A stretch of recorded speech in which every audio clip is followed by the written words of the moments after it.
Today, we're gonna bury the Syed. Okay, so the guy apparently thinks he's going to bury me. Okay. Well, looks like you couldn't bury me, brother. I've come out of the grave. Here we go.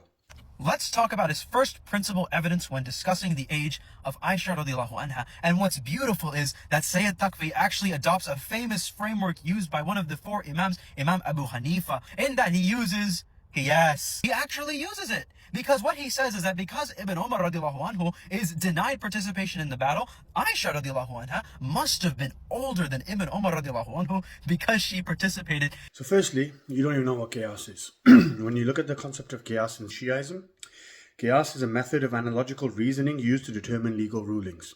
The age of Aisha, or a historical fact, cannot come under qiyas. So the first point is, no, I didn't use qiyas. I showed that the minimum age was 15 to participate in a battle, right? Ibn Umar was 14 and he was denied. Aisha participated, hence her minimum age would have been at least 15 during the battle. And nowhere in this hadith does it say that the age is to actually fight. It doesn't say this is the minimum age to fight. It just says to participate. So tending to wounds, giving water to the soldiers is also you participating in a battle. But anyway, because you can't conclude that it doesn't say participate in a fight because you're a man or a woman being a nurse and tending to people, that can't be used as evidence anyway. Also, this isn't my reasoning, to say that Ibn Umar was 14, the Prophet said it's 15 is the minimum age and Aisha participated. This is your own Sunni scholars that will come up with this conclusion. So it's not me, it's them. So if you've got a problem, go refute them. Which is that it's reported that Asma bint Abi Bakr radiallahu anha was 10 years older and no more, no less than Aisha radiallahu anha. He likes to make the claim that this is multiple pieces of evidence found in multiple books, but in reality it's a single narration transmitted by a single person, Abdurrahman bin Abi al-Zinad. First, we'll start with Yahya bin Ma'in, who states that this person is not reliable in transmitting hadith. Ahmed bin Hanbal rahimahullah ta'ala echoes the same sentiment, that Ibn Abi al-Zinad is not reliable in transmitting hadith. And finally, with Abu Ahmed al-Hakim, who states the same sentiments as the previous two scholars, who states that we write down his hadith, but we don't take him as an authority. Next, he makes a claim. He says that, this is the good one, right?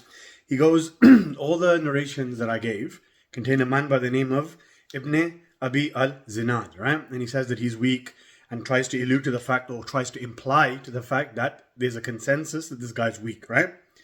All right, I'll prove you to be a liar. Tirmidhi, and allegedly said he is trustworthy in Tahdhib al-Tahdhib, volume 2, page 504. So there goes your ijma. Tirmidhi authenticated several of his hadith, saying he is trustworthy and a hafiz. Tahdhib al-Tahdhib, volume 2, page 504. So there's not a consensus amongst the ulama that he's weak. Not only that, that was Tirmidhi and allegedly, that's 2. I got 3, 4, 5, 6 more people that said he's not weak and that he's trustworthy. Malik ibn Anas, what did he say? He was asked, guide me to a trustworthy man from whom I can write. He said, go to Abdur Rahman ibn Abi Zinad. Al-Kamil, volume 5, page 449. The same has been narrated from Malik ibn Anas in where? Tahdhib al-Kamal, volume 17, page 95. And the same has been narrated in Tahdhib al-Tahdhib, volume 2, page 504. So that's 3 narrations from Malik ibn Anas to say that he is a trustworthy and knowledgeable man. And Tirmidhi and Al-Ijli saying that he is trustworthy. Next we look at Waqidi. Waqidi said he was noble in his knowledge and he was in charge of collecting the tax of Medina. So they would allow a weak narrator, an untrustworthy person, a random person who has no authority in Islam to collect the tax in Medina. Yeah? And he was a man of many hadith and he was knowledgeable. Narrated in Tahdhib al-Tahdhib, volume 2, page 504. Abu Huraira, the father of cats. He said that this person, he's deemed as an authoritative figure. He's an authority in hadith. Where? Tahdhib al-Tahdhib, volume 2, page 504. And the biggest proof that will shut this Nasibi's mouth up is who? Imam Bukhari. It states here in Tahdhib al-Kamal, volume 17, page 95, that Bukhari cited this person within his Sahih.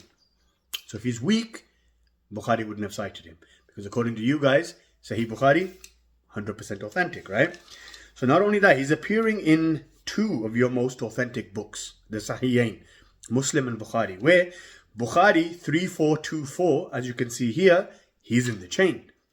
And the hadith is Sahih. Muwatta of Imam Malik, book 47, hadith 15, he's in the chain.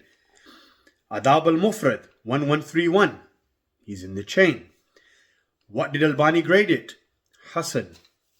Sahih Muslim 1818a, he's there. So Bukhari and Muslim and other books within your Sahih Sitta have narrated from this person and said that the chain is authentic, proving that he's not a weak narrator. So there you go, that entire argument of yours is flawed. But I've just proved to you that this person, Ibn Abi Zinad, is not weak. On to the last piece of evidence that he brings, and that is that Hisham bin Urwa. Hisham bin Urwa? Who's that? The narrator is Hisham bin Urwa. You don't even know the difference between Urwa and Urwa? So you're narrating the wrong person, yet you're here trying to educate me? That is Hisham bin Urwa. Next. Another thing he didn't address is he skirts away from Kitab al-Kafi, his own source, and the son of his own Imam, Ismail bin Ja'far. He has no answer for this. He says Ismail bin Ja'far. So what? Ismail bin Ja'far is not hujjah upon us, and he's not an imam, and he's not infallible. This is his opinion, that's fine. But also, Ismail bin Ja'far never saw the Prophet or Aisha. He's claiming that this is the age of Aisha when the Prophet was with her. But then again, there's a gap. Who did he hear this from? Where did he get it from? He wasn't alive at that time. Therefore, it's rejected. It's a broken chain. But nice try though, yeah, try bringing a broken chain. And in regards to the age of Fatima radiallahu anha at the time of her marriage, his lips are sealed. He has nothing to say. He's got nothing. Next, he tries to bring in the age of Fatima salamullahi alayha. Yes, she's 9. I've got no problem with that. Never have I denied that. Even though there are historical reports that she was older, but irrespective of that, we've got no issues with her age. But again, what relevance does Fatima salamullahi alayha's age have to do with Aisha? Absolutely nothing. And in fact, you bringing her age into the discussion, it shows me 2 points. It shows me that number 1, you're a Nasibi and you can't defend Aisha, so you're attacking Fatima when she has no relevance in this discussion. And secondly, the screenshots and the structure of your answer, I've seen exactly which website you got all your answers from. So that is absolutely pathetic, brother. You can't even do your own research and you're copying articles from different websites to try and present it as your own work. So plagiarism, yeah? Very disappointed in you. And ask yourself, if Aisha was 9 and Fatima salamullahi alayha was 9, then why is it that Imam Ali is never attacked for marrying a 9-year-old? But Aisha being 9, the Prophet by non-Muslims is being attacked for marrying a child? If they're both the same age? So it shows you that it is only Aisha that says she was 6 or 9. That's it. And that hadith I can refute as well, and I will. But not just that. If they were at the same age, why isn't there a criticism on Imam Ali for marrying a child? We're here trying to defend our Prophet by saying, no, he didn't marry a 9-year-old.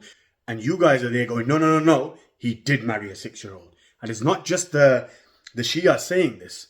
Here's a clip of a Sunni saying everything that I just said. Roll the clip. The older sister of Aisha radiallahu anha, she was 10 years older than Aisha radiallahu anha, and she died 73 years after making hijrah. If she died at the age of 100, at 73 years after hijrah, how old was she when Rasulullah sallallahu alaihi wasallam made the hijrah? 27? So if she was 27, and she was how many years older than Aisha? How old was Aisha radiallahu anha? 17 years old. So according to this report, the age of Aisha radiallahu anha, at the time she was given in marriage, was going to be a year or 2 before hijrah, so she was 15 or 16 years of age. And 3 years after that, when the marriage was consummated, she was how old then? 19? 20, 18, something like that. Read a hadith which contradicts the Quran, they can reject the hadith, but they do not reject the Quran. Secondly, that with the hadith relating to the marriage of Aisha, there was a method of the Arabs that when they would pass into their teen years, they would mention their age through the numbers. They would say, for instance, I was 7 years old, and this happens in Bukhari as well. One of the companions, he says, I would lead my tribe when I was 7 years old. I would lead them in the prayer. Every Muslim knows that a 7-year-old is not permitted to lead the prayer. What that companion meant, he was 17 years old. And this is also a Jewish habit also. So many of the scholars, when they read that hadith of Aisha radiallahu anha, they say that this, because Aisha was cognizant of what was occurring, she's reporting the event herself. A 6-year-old doesn't have cognizance of what is occurring. So they state that the age was in her teen years.